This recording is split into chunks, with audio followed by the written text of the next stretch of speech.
Commander Elena Martinez stared through the reinforced viewport of the RSS Horizon, her research vessel's sensors picking up readings that defied explanation.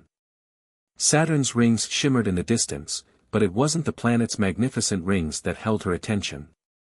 Something massive had just appeared on their scanners, seemingly materializing out of nowhere. "Lieutenant Park, confirm those readings," she ordered, her fingers drumming against the command chair's armrest.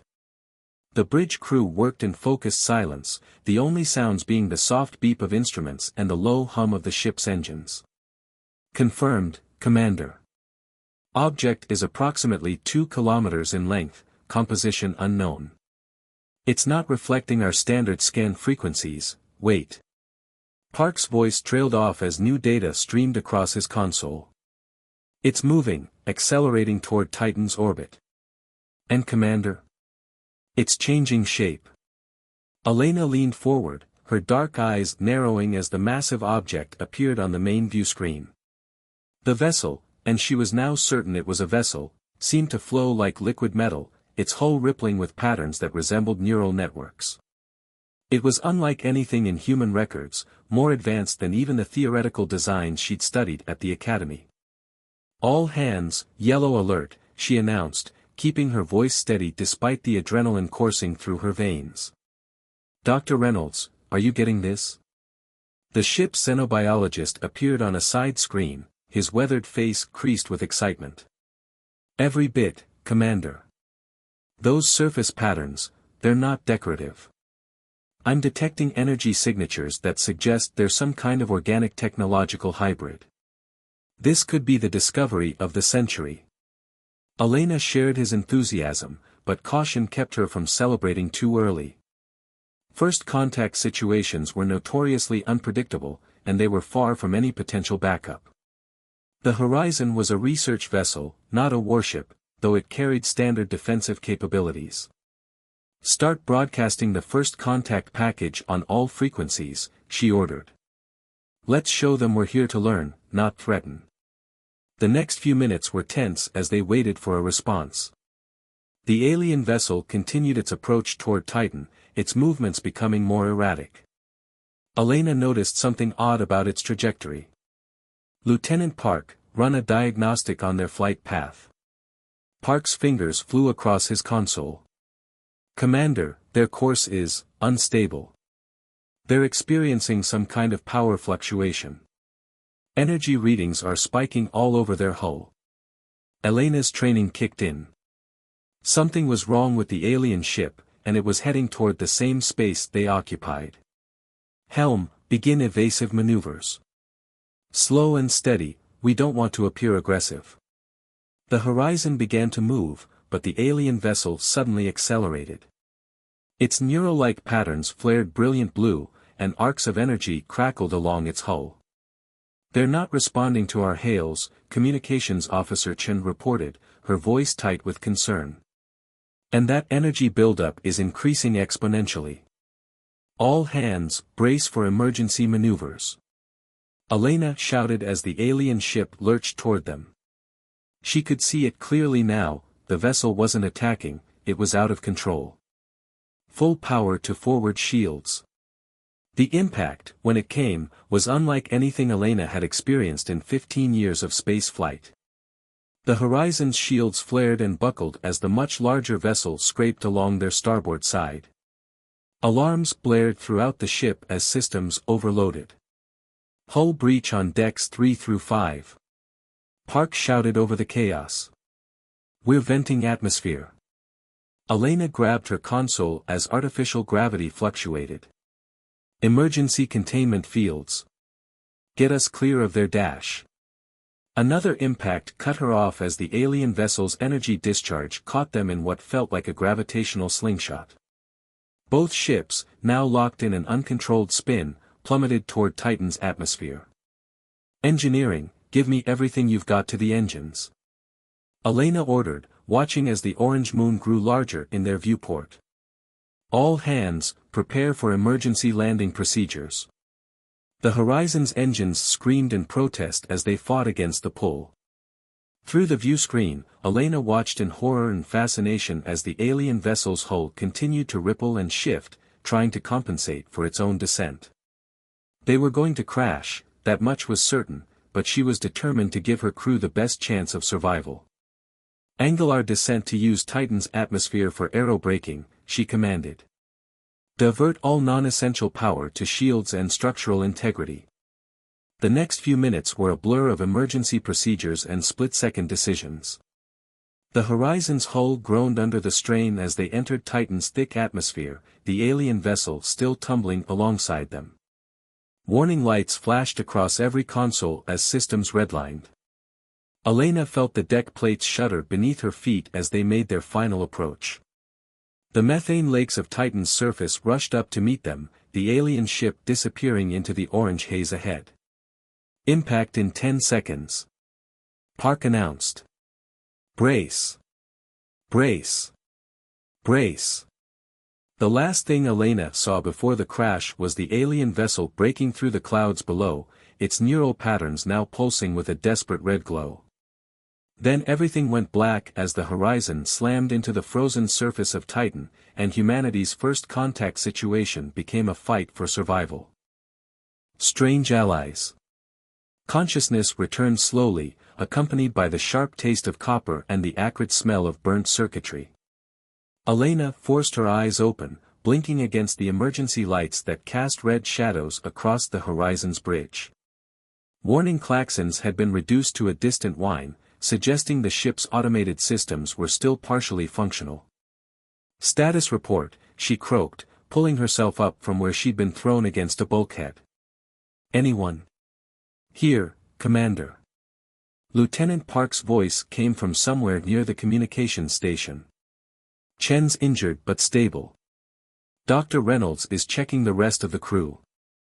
Elena's tactical display flickered to life, showing the Horizon's damage assessment. The crash had carved a kilometer-long trench through Titan's frozen surface, their hull barely holding together. But what caught her attention was the massive heat signature approximately 3 kilometers east, the alien vessel. "Life support is running on backup power," Park reported, his face illuminated by his console's glow.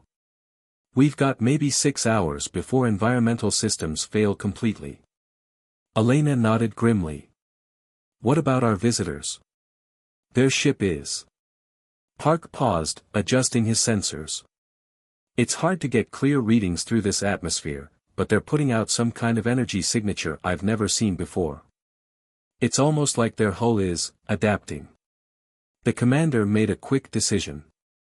They needed help, and their mysterious neighbors might be their only chance. "Dr. Reynolds, meet me in the equipment bay.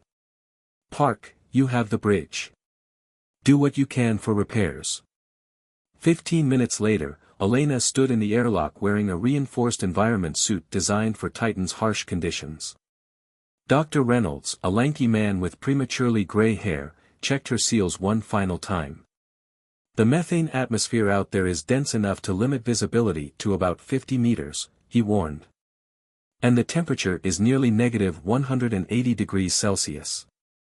Your suit can handle it, but don't push the limits." Elena activated her helmet lights. "Noted. Keep working on boosting our distress signal.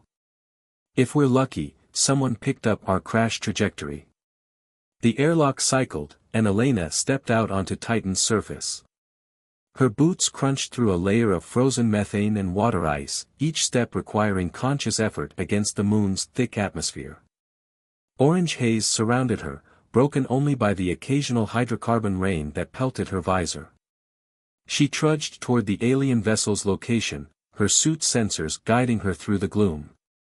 As she got closer, she began to make out an enormous silhouette, the crashed ship's hull still rippling with those strange neural patterns, though much more slowly now.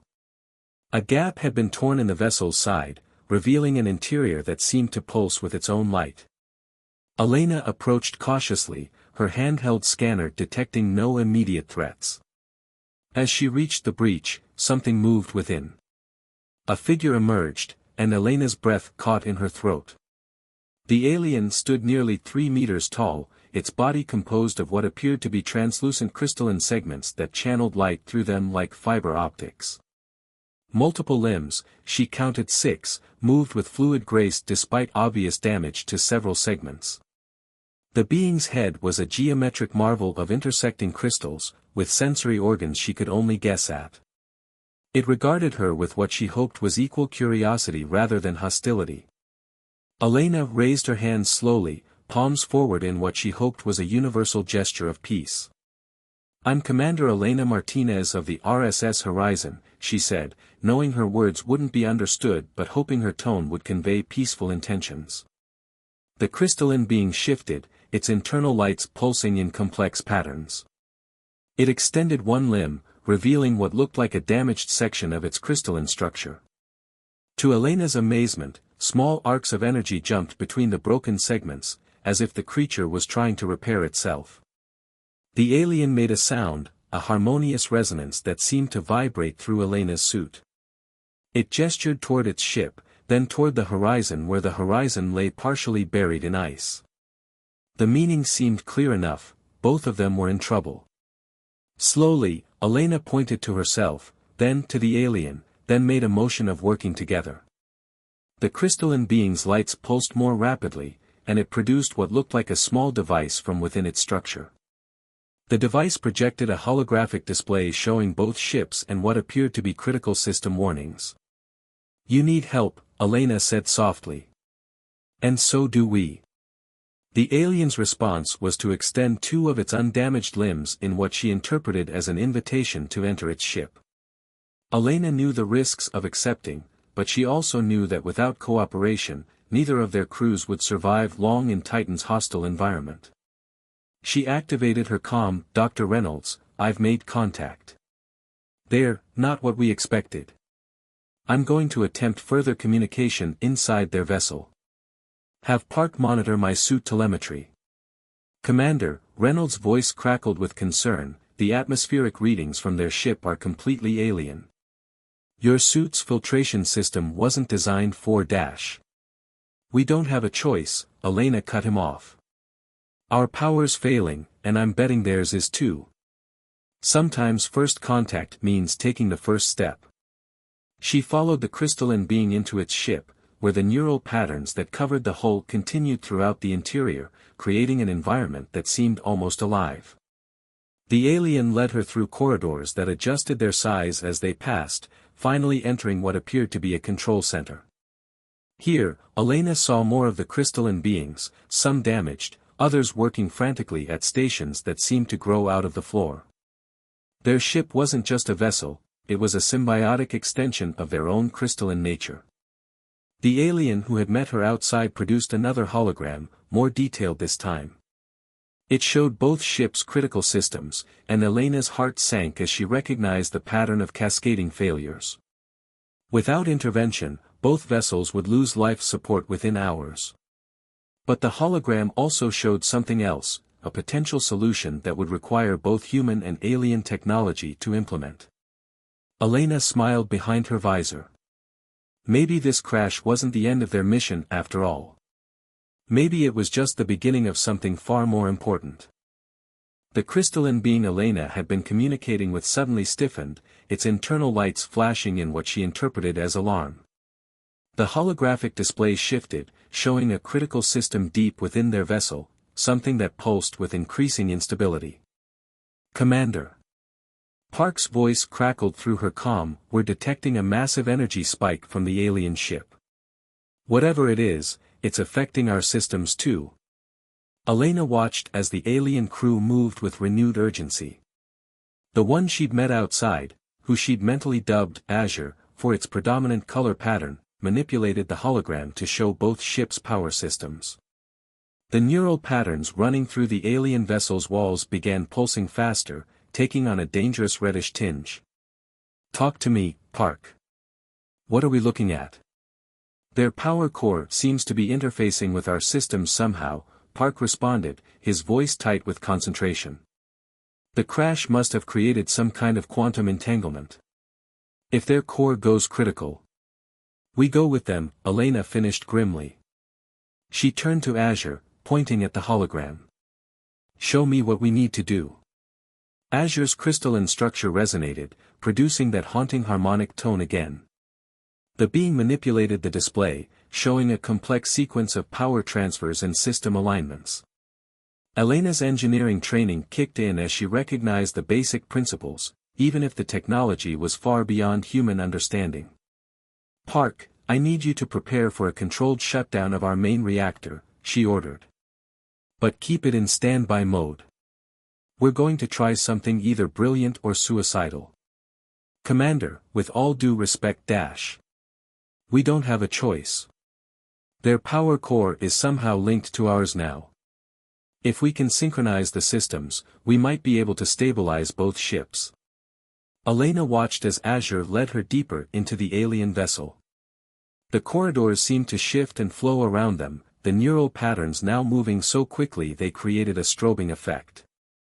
They reached what had to be engineering, a vast chamber where crystalline structures grew like stalagmites from floor to ceiling, each one pulsing with energy.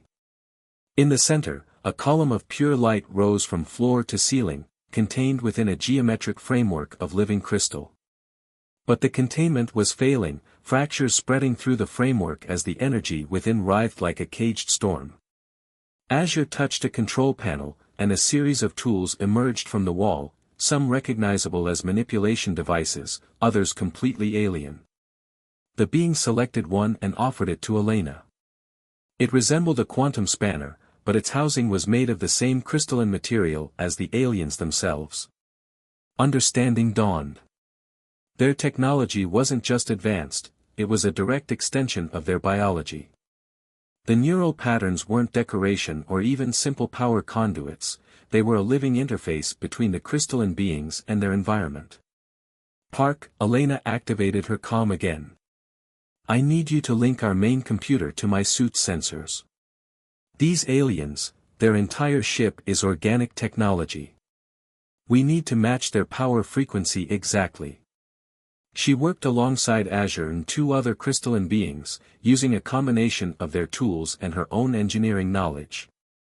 The universal language of mathematics helped bridge their communication gap as they calculated power ratios and energy transfers. Time seemed to blur as they raced against the failing containment. Elena's suit sensors warned of increasing radiation levels, but she pushed on. Azure's movements became more urgent as the fractures in the power core's framework spread. Commander, Park's voice was barely audible through growing interference, we're ready on our end. But there's something else, we're picking up a signal. It's faint, but it's not from either of our ships. Elena was about to respond and the power core pulsed violently. One of the crystalline beings was thrown back, its structure cracking from the energy discharge. Azure moved with incredible speed, interposing its own body between Elena and the next pulse. The protection came at a cost, Elena watched in horror as fractures spread through Azure's crystalline form. But the alien didn't hesitate, continuing to work even as its own structure threatened to shatter. Now, Park. Initiate power transfer. The Horizon's reactor powered down in a controlled sequence, its energy feeding into the alien vessel's systems through their quantum entanglement. Azure and Elena worked in perfect synchronization, using the human vessel's power signature to stabilize the failing core. For one terrible moment, nothing seemed to happen. The core's light intensified, threatening to break free entirely. Then, gradually, the violent pulses began to smooth out. The neural patterns throughout the ship shifted from red back to their original blue hue. Azure's damaged form slumped slightly, but its lights pulsed in what Elena hoped was relief. The immediate crisis was over, but they'd used most of their remaining power to prevent the catastrophe. Both ships were now running on minimal emergency systems. Park, Elena's voice was hoarse from the tension, what was that about a signal? Still trying to clean it up, Commander. But it's coming from beneath Titan's surface, and, it's old. Really old. Elena turned to Azure, who was already bringing up a new hologram. The display showed a point deep beneath the methane ice, a regular structure that couldn't be natural. Both human and alien stood in silence, realizing that perhaps their crash landing hadn't been entirely accidental after all. Warning lights flickered through the alien ship's corridors. They'd prevented an explosion, but now both crews faced a new challenge, surviving long enough to uncover what had drawn them to this frozen moon in the first place. Elena stared at the holographic display, watching as Azure manipulated the image to show more detail of the structure buried beneath Titan's surface. The crystalline being's internal lights pulsed with what she now recognized as excitement, matching her own growing curiosity. "Park, are you seeing this?" She transmitted the data through her suit's systems. "Can you compare it with our database?" "Already on it, Commander," Park replied. "The structure appears artificial, approximately 2 kilometers below the ice. Dimensions suggest it's roughly the size of a small city, but the architecture, it doesn't match any known human or alien designs in our records." Azure produced a series of harmonic tones, and the hologram zoomed in on a specific section of the structure. Energy readings appeared, showing a faint but persistent power signature. Whatever lay beneath the ice, it was still active after what must have been centuries or even millennia. "Commander," Dr. Reynolds cut in on the comm channel, "I've been analyzing the signal patterns. They're using quantum frequencies that shouldn't be possible in nature. More importantly, they seem designed to attract specific types of technology." Elena glanced at Azure's ship's neural patterns, then at her own vessel's quantum drive. "You mean like our propulsion systems? Both ships were drawn here." "Precisely. The signal appears to resonate with both human quantum technology and the crystalline being's neural networks. It's as if whatever's down there was waiting for both of our species to arrive." The implications sent a chill down Elena's spine. Their crash might not have been an accident at all, but rather the result of ancient technology deliberately interfering with their ship's systems. The question was, why? Azure suddenly became agitated, its crystalline structure vibrating with urgency. The being manipulated the hologram again, revealing something they'd missed, a pattern in the signal that matched markings on both their vessels. Somehow, this buried structure had recognized compatible technologies and pulled them in. "Park, what's our status?" "Not good, Commander. Even with minimal power, we've got maybe 12 hours of life support remaining. The alien vessel seems to be in similar condition. Whatever we're going to do, we need to do it fast." Elena turned to Azure, pointing at the hologram then down at the ice beneath their feet. The crystalline being's lights pulsed in what she hoped was agreement. They needed to reach that structure, not just out of scientific curiosity now, but for survival. Working together, they devised a plan. The Horizon's mining laser, designed for geological surveys, could be combined with the alien vessel's neural energy to cut through Titan's frozen surface. But they'd have to work fast and conserve what little power remained.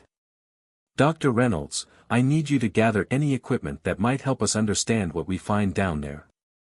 Park, begin transferring the mining laser to the alien ship. We'll need their power systems to amplify the beam."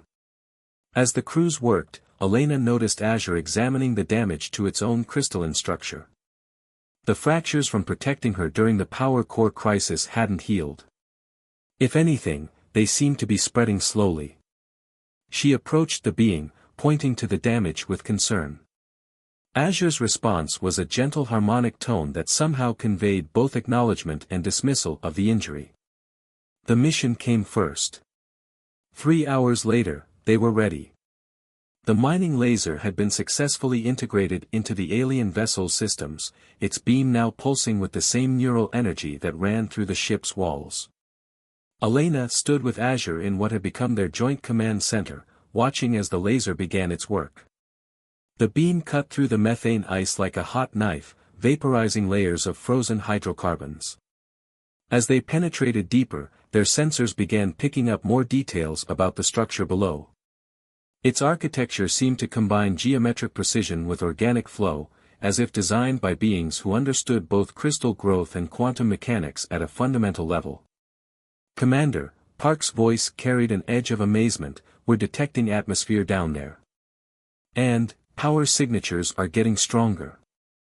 Whatever this place is, it's reacting to our presence. The laser finally broke through into a vast chamber. Elena's suit sensors confirmed breathable atmosphere and stable temperature, somehow maintained for countless years within the ice. Azure's crystalline form brightened with interest as their combined sensors probed the space. "We found an entrance," Elena reported. "Some kind of airlock or docking mechanism. The architecture, it looks like it was designed to accommodate multiple species."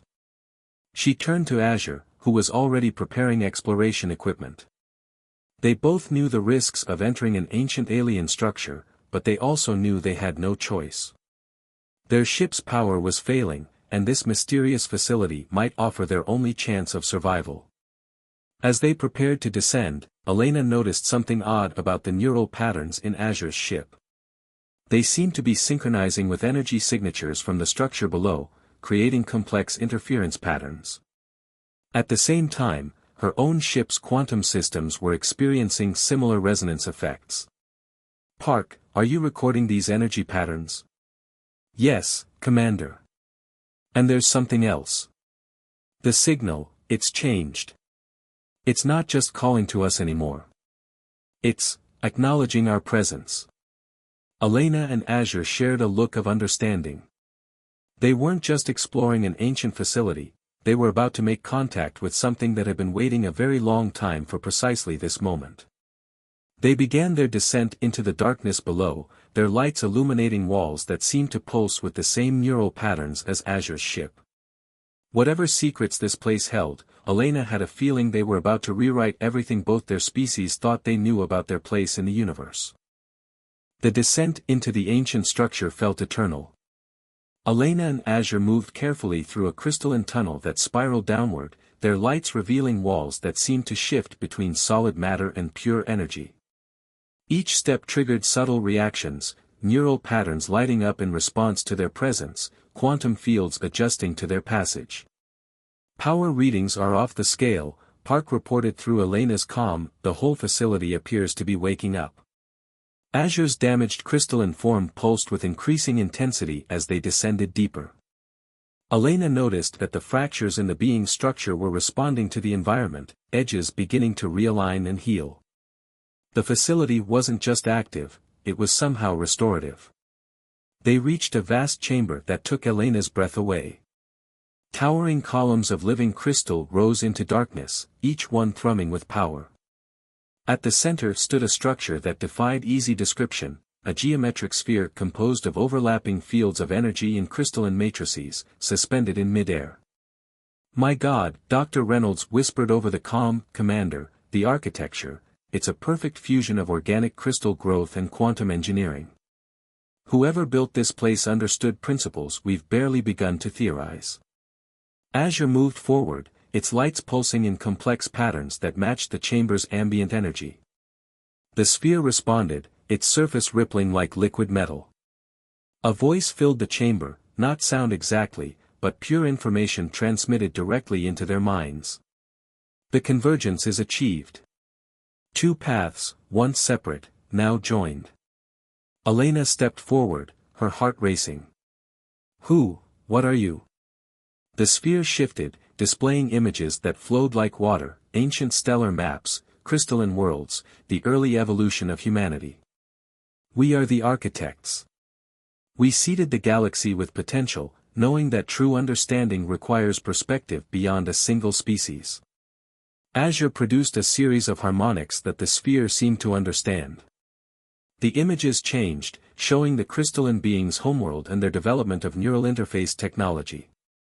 "Yes," the voice continued. "Your peoples represent two approaches to the same destination.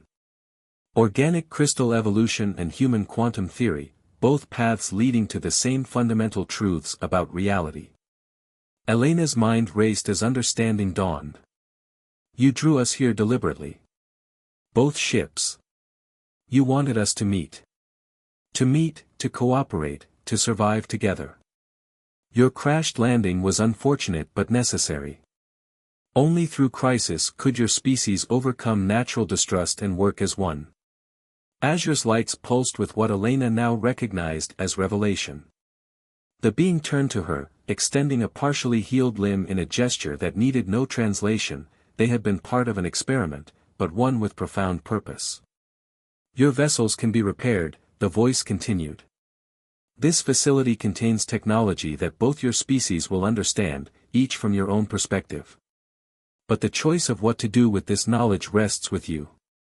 The sphere projected new images, schematics for technology that combined crystalline neural networks with human quantum engineering.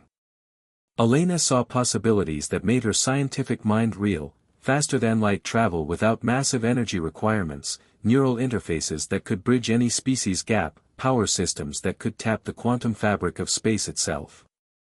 Commander, Park's voice shook with awe. The power signatures, if what we're seeing is real, this technology could revolutionize everything. But if we reveal it too soon, it could also start a war, Elena finished. She looked at Azure, seeing the same understanding in the being's posture. Such advanced technology, given to species still prone to conflict, could be devastating. Azure approached the sphere, its crystalline structure now almost fully healed by the chamber's energy. The being projected a series of complex harmonics that the sphere translated. Our peoples must earn this knowledge, not simply receive it. Elena nodded slowly. We need to learn to work together first. Like we did during the crisis. The sphere pulsed with what felt like approval. You understand. The knowledge will remain here, protected but accessible when both your species are ready. For now, take what you need to repair your vessels and return home. Let your experience be the first step toward a greater convergence. Over the next few hours, Elena and Azure worked with their crews to interface with the facility's technology. They took only what they needed: power cells to restore their ships, basic schematics for compatible repairs. The greater secrets would wait. As they prepared to return to their vessels, Elena faced Azure one last time. The crystalline being's form was fully restored now, glowing with renewed energy. They had no common language, no way to truly express what they'd experienced together, but they didn't need one. Azure extended all 6 limbs in a gesture that encompassed Elena, the facility, and the stars above. Elena smiled and nodded. They would meet again, when both their peoples were ready for the next step. Back on their ships, now repaired and ready for space, Elena recorded her final log. We came to Titan as strangers, crashed here by forces we didn't understand. We leave as proof that different species, different approaches to understanding the universe, can work together. The architects left us a challenge, not just to advance technologically, but to advance together. She watched through the viewport as Azure's ship rose gracefully through Titan's atmosphere, its neural patterns glowing with renewed purpose. The horizon followed, its quantum drives now humming in perfect harmony with the crystalline vessel's systems. As they broke free of Titan's orbit, Elena sent one last message to Azure's ship, a simple mathematical sequence that any species would understand: the first steps of a cosmic dance, a promise to return when the time was right. The crystalline ship acknowledged with a pulse of light that matched the sequence perfectly. Then both vessels parted ways, carrying with them the seeds of a future where the boundaries between crystal and quantum, between organic and technological, between alien and human, would finally dissolve into something greater than the sum of its parts.